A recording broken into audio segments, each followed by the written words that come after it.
নমস্কার, কি অবস্থা, কেমন আছেন সবাই? গেদে চেকপোস্টে ঈদের ছুটিতে অনেকেই আশা করেছিলেন যে প্রচণ্ড পরিমাণ ভিড় হতে পারে এবার ঈদের ছুটিতে। তো সেই রকমভাবে অত মাত্রায় অতিরিক্ত ভিড় এখানে লক্ষ্য করা যায়নি, যেটা অনেকেই আইডিয়া করেছিলেন এবার ঈদের ছুটিতে বেশ অনেক ভিড় হবে। এই ধরুন ঈদের আগে যে সমস্ত মানুষ আমাদের গেদে চেকপোস্ট দিয়ে ইন্ডিয়া কিংবা আমাদের কলকাতায় আসছিলেন, তো অনেকেই 4 ঘন্টা প্লাস লাইনে দাঁড়িয়েছেন বেশ কিছুদিন ধরে।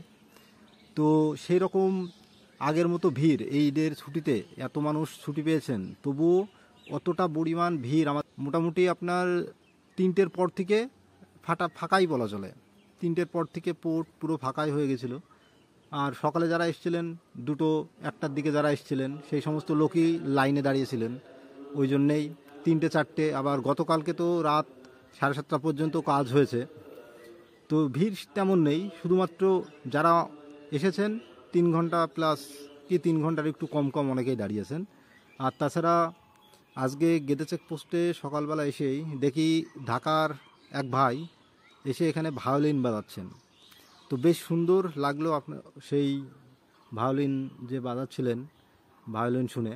তো সেই ভিডিওটিও আমি একটু পরে দেখাচ্ছি আপনাদেরকে, শেষের দিকেই রাখছি। আর আপনারা যারা আগামী দিন আসছেন, আগামী দিন থেকে তো ট্রেন সব চালু হয়ে যাবে, তো ভিড় একটু বাড়তে পারে। তো ধারণা করা হচ্ছে একটু বাড়বে, যেহেতু সব কিছু ট্রেন সব সচল হচ্ছে আগের মতোই।